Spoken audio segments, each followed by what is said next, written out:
प्रसिद्ध अभिनेत्री हेमा मालिनी ने राधा रास बिहारी में भगवान श्री कृष्ण और राधा के बीच प्रेम भाव को दिखाकर अंतर्राष्ट्रीय गीता महोत्सव की सांस्कृतिक संध्या को राधा कृष्ण के प्रेम रस में भर दिया। इस सांस्कृतिक संध्या में अभिनेत्री हेमा मालिनी की झलक पाने के लिए हजारों लोग आतुर थे और जैसे ही हेमा मालिनी राधा रास बिहारी नाटक को लेकर मंच पर पहुंची तो पूरा पंडाल दर्शकों की तालियों से गूंज उठा। आइए देखते हैं इस कार्यक्रम के कुछ अंश।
गांव आटा स्थित ईंट भट्टों पर जिला विधिक सेवा प्राधिकरण के सचिव व सीजीएम मोहित अग्रवाल ने छापा मारा। यहां नाबालिग बच्चों से ईंट पथाई जा रही थी। इस दौरान कुछ लोगों ने विरोध कर CWC की सदस्य सरोज के साथ दुर्व्यवहार करने की कोशिश भी की। सीजीएम ने पुलिस बुलाई तो विरोध करने वाले भाग गए। ईंट पथाई को लेकर आए मजदूरों ने तय मुताबिक व समय पर पैसे न देने का दुखड़ा भी रोया। वहीं मामले में सीजीएम के आदेश पर पुलिस ने मौके से 3 लोगों को गिरफ्तार कर लिया। पानीपत नेशनल हाईवे पर हुआ एक दर्दनाक हादसा। जीटी रोड स्थित गांव बड़ौली के पास एक ऑटो को तेज रफ्तार ट्रक ने टक्कर दे मारी। टक्कर इतनी जोरदार थी कि ऑटो पलट गया और ऑटो में सवार सभी सवारियां घायल हो गई और इस हादसे में ऑटो सवार एक व्यक्ति की मौके पर ही मौत हो गई, जबकि 2 की हालत गंभीर देखते हुए पानीपत के सिविल अस्पताल में प्राथमिक उपचार के बाद डॉक्टरों ने रोहतक PGI रेफर कर दिया। घायलों का इलाज पानीपत के सिविल अस्पताल में चल रहा है। मृतक के शव को पोस्टमार्टम के लिए पानीपत के सिविल अस्पताल के शवगृह में रखवा दिया गया है। वहीं ट्रक चालक ट्रक को छोड़कर मौके से फरार हो गया।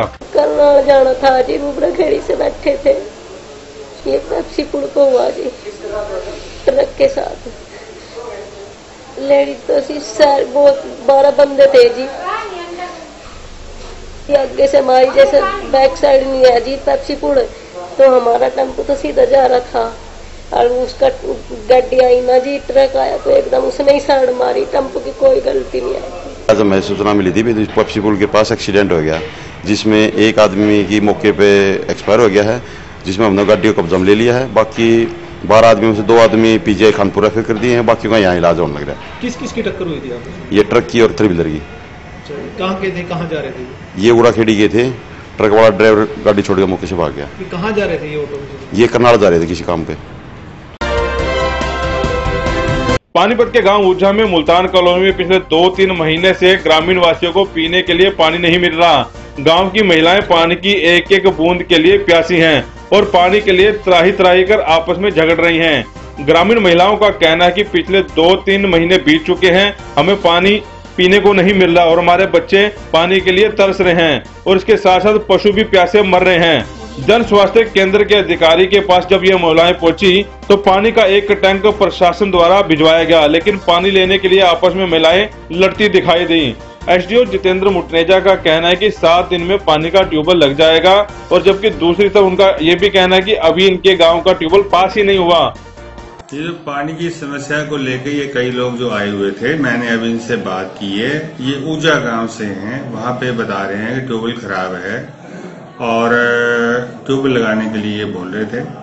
मैंने एसडीओ वेद प्रकाश जी से बात की है और उन्होंने मेरे को बताया कि इनका ट्यूबवेल का ऊर्जा का जो एस्टिमेट भेजा हुआ है। सेकेंडली फिर उन्होंने जो है एक्शन साहब से बात की है, तो एक्शन साहब ने कहा है कि एक एससी साहब से परमिशन ले लेते हैं। एक चुलकाना का एक ऑलरेडी सेंक्शन एस्टिमेट है, उसके अगेंस्ट वहाँ उनका ट्यूबवेल लगवा देते हैं ऊर्जा में, और ऊर्जा का जब सेंक्शन होगा वो वहाँ लगवा देंगे। और अभी मैंने उनसे बात की है, एक्शन साहब से भी बात कर ली है और एसडीओ साहब से भी बात की है वेद प्रकाश जी से। उन्होंने मेरे को कहा है भी 1 सप्ताह के अंदर उनका काम चालू करवा दूंगा। आर्य बाल भारती पब्लिक स्कूल के 10वीं कक्षा के छात्र नरेश शिकारा ने 24 से 28 नवंबर तक गुजरात में हुई school game federation of India की राष्ट्रीय स्तर की जूडो प्रतियोगिता में कांस्य पदक जीतकर स्कूल व जिला पानीपत का नाम रोशन किया है। नरेश शिकारा का आज पानीपत पहुंचने पर पहले रेलवे रोड पर और बाद में आर्य बाल भारती स्कूल में जोरदार स्वागत किया गया। वहीं स्कूल प्रबंधक समिति की ओर से डायरेक्टर अभय आर्य ने खिलाड़ी नरेश शिकारा को 3100 रुपए और उसके कोच राजेश व ऋतु को 21 रुपए देकर सम्मान किया। इस अवसर पर स्कूल के डीपी जगदीश आर्य व पीटीआई संदीप आर्य भी मौजूद रहे। मेरी 24 नवंबर से लेकर 28 नवंबर तक गुजरात में नेशनल हुई थी, जिसमें मैंने ब्रॉन्ज मेडल प्राप्त किया और मेरा मेडल लाने पर मेरा स्कूल वालों ने जोर से स्वागत किया गया और मैं मैनेजमेंट का बहुत बहुत धन्यवाद करता हूँ। ये जूडो फेडरेशन स्कूल गेम्स के थे, ये स्कूल की तरफ से गया हुआ था।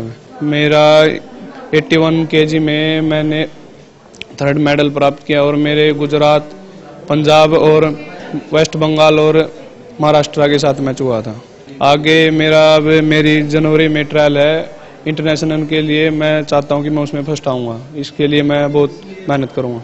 देखिए, बड़े प्रसन्नता का विषय है कि इस विद्यालय के आर्य बाल भारती विद्यालय पानीपत के लड़के और लड़कियां दोनों पढ़ाई के साथ साथ अनुशासन के साथ साथ खेलों में भी नए कीर्तिमान स्थापित कर रहे हैं।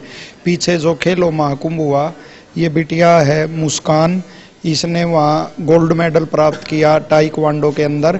और अब जो लड़का है ये पहले भी नेशनल स्तर पे और स्टेट स्तर पे प्रथम पोजीशन प्राप्त की, और अभी जो स्टेट में पदक पदार्थ करके और अभी नेशनल में जो स्कूली नेशनल गेम हुए अंडर 17 में 81 किलोग्राम वर्ग में बच्चे ने ब्रॉन्ज मेडल प्राप्त किया। तो राष्ट्रीय स्तर पे जो इसने अपनी प्रतिभा का लोहा मनवाया है, तो इसके कारण पूरे विद्यालय में, स्टाफ के अंदर, मैनेजमेंट के अंदर और पूरे विद्यार्थियों के अंदर बड़े उल्लास का माहौल है। और इस बच्चे की सफलता का श्रेय इसके माता पिता को और जो कोच बहन जी है, अपनी गवर्नमेंट कोच हैं यहाँ स्टेडियम के अंदर, और एसोसिएशन, जूडो एसोसिएशन के जो प्रधान हैं हमारे, और इस बच्चे के कोच हैं राजेश जी, तो उनका योगदान है। तो विद्यालय की ओर से उनको भी सभी को बधाई है। 3100 रुपये नगद पुरस्कार बच्चे को हमने दिया, और जो एसोसिएशन के प्रधान हैं और जो कोच बहन जी हैं और जो राजेश कोच जी हैं, उनको 1100 रुपये द्वारा हम, पैसे की तो अहमियत इतनी नहीं होती, लेकिन हमारा एक सम्मान है जो वो ग्रहण करेंगे। और उनसे भी हम निवेदन करते हैं कि आगे भी हमारे बच्चों का इसी तरह वो मार्गदर्शन करते रहेंगे, और जितनी संभव हमारे से मदद होगी वो हम भी बच्चों को प्रोवाइड करेंगे।